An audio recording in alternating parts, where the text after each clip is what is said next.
Hello and welcome to Chitony Family channel. Yes, today we're going to prepare meat pie and fish pie.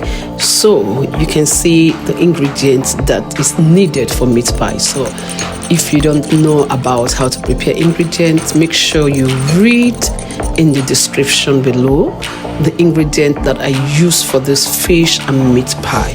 So I'm going to allow you some time to just watch how I did it, okay? If there is any question, feel free to write them down in the comment section below.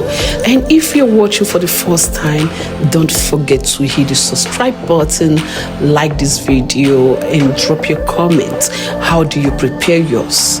Yes, this is how I like preparing mine, and it's always delicious. It always comes out so good. The meat pie always come out so good.